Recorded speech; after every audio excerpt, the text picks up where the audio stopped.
All right, we have a question from an audience member. If you could say your name and what your major is. My name is Chris Field, and I'm a communications and journalism major with a criminal justice minor. My question is for you, Charlie. I work with Charlie in WSYC, and I've heard his show, The Love Ship, on a couple of occasions, and it's definitely one of the best shows on the radio. Growing up, no matter if it was sports, work, or school, I found that the absolute best motivation I've ever received is someone telling me that I can't do something. Do you think that after you had your stroke, that was a good motivator to get you involved with the radio, to excel on the radio and get involved with student media?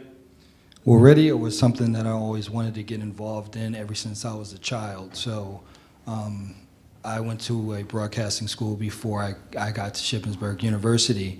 But back in the 80s and late 70s, well, it was like late 70s, early 80s, it was hard to find good paying jobs. They weren't really paying that much in radio. I did have a family. I was very, very young. And like I said, made some mistakes when I was younger, so I had to be a responsible young man. So I went out and I found what they call, as they say, a real job. Once I had my stroke, the first thing that I had to overcome was my fear. I felt like my life was over because I was used to living a certain lifestyle.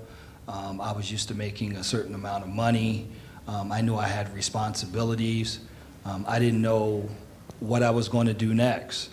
So the first thing that I had to do was look inside myself and really ask myself, what did I want from that point? What are you going to do for the rest of your life? I couldn't stay home and watch Jerry Springer every day. That was not an option for me. So I decided that I was going to pick something in my life that I totally enjoyed, something that I always wanted to do, and was not, maybe not allowed to do because of responsibilities. And I chose broadcasting. I chose communications, and that's the reason why I continue to do what I do today.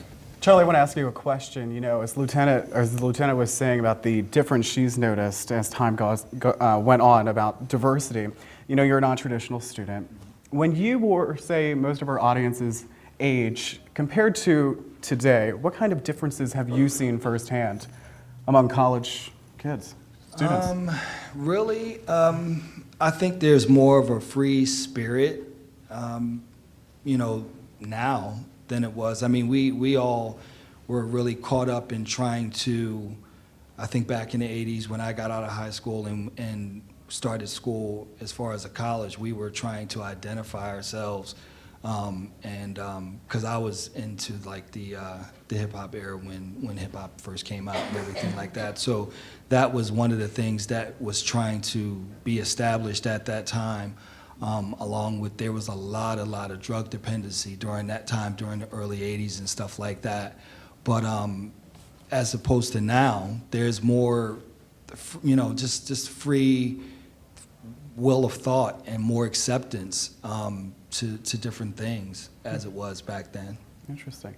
Kind of want to turn the tables for a moment and ask Lieutenant and Dr. Carey this question. And Dee, I had the pleasure of speaking with you a couple weeks ago, and I asked you if you felt, if you were worried about future employers not being able to hire you because of your condition. You know, you're in a professional setting, you hire people. When you look at someone like Dee who comes in for a job, do you, or has there ever been some kind of sense of like just looking at someone like Dee and being like, she can't do it? Well, unfortunately, in the law enforcement realm, let's say that she would have to pass all the physical requirements and be able to do some things, and there's some things that we do that I don't believe she would be capable of. She might surprise me. She might have a Hey, she carried a chair up those she stairs might have, for our interview yeah, that day. She might She's surprise good. me, but if she can pass all the requirements, then she's in.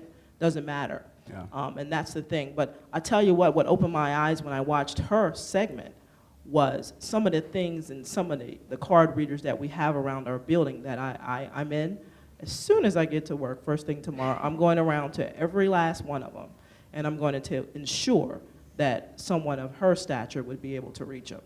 Because when I saw that, I started thinking, I was like, wow, I think our card readers would be too high for her to even reach. So in the event that we were to hire someone of her stature, we got to make it work, and that's part of my responsibility. So I'm going to jump. I'm jumping ahead. and I'm going to make it work starting tomorrow. Very cool. Dr. Carey?